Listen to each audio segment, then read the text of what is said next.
What's explanatory knowledge?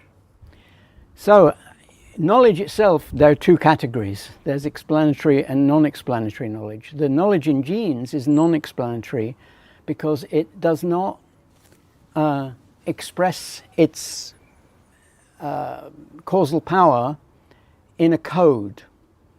So it doesn't say when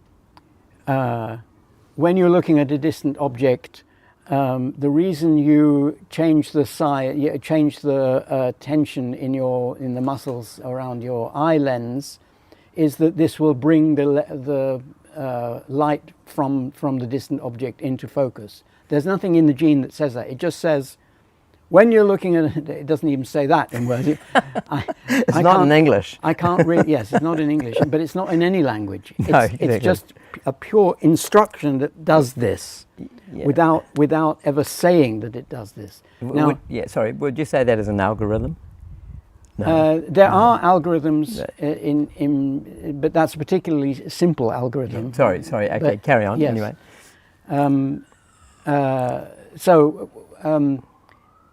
An explanation is almost always something that makes a statement about the known, the seen, the present, and so on, in terms of the unknown, the unseen, the past, the future, and so on. It has a it gives a reason in words or in symbols, mathematical symbols, whatever.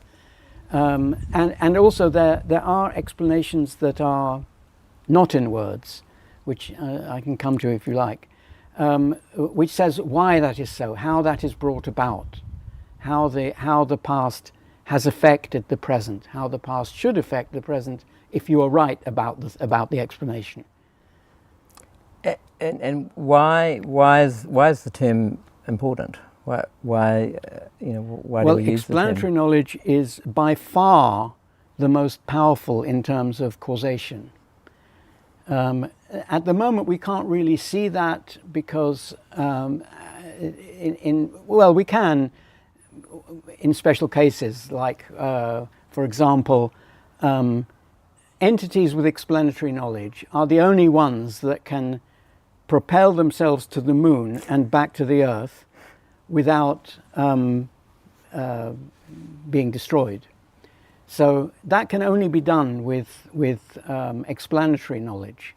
So therefore humans are the only ones to have explanatory at present, knowledge. Although in the past there were several species that also could. Humanoid.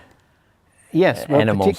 particular animals. So you're talking about Neanderthals. Neanderthals. And the Homo erectus, I think. Yes, Homo erectus is probably the first one. Yes, because they made fire. Yes. And they cooked. They controlled fire. They controlled fire. Yes. And in a sense that is a tipping point in terms of on Earth it is, because we don't know a way of controlling fire without explanatory knowledge. On some other planet, maybe fire is trivial to control. Right, but I'm just thinking of a bushfire. I'm a Homo erectus guy. Yes. I grab a burning branch. Yes. Do I need an explanatory knowledge for that? No. I just need an experimental mind, or being able to put that's A not and B enough. together. The thing is, what you really have to do is not just grab a branch, because any monkey could do that. Although they'd have to overcome their instinct. Well, you, in a sense, you need an imagination. Exactly. To again, it's just things like capuchin monkeys. They have an imaginary sense. They can actually say, okay, inside that very, very hard to open nut is something edible. I don't think they can. Oh, well, okay. Okay, maybe not. But yes, you have to have an imagination to actually say, this can do this. When I say they controlled fire, I mean they could make a campfire. Yes.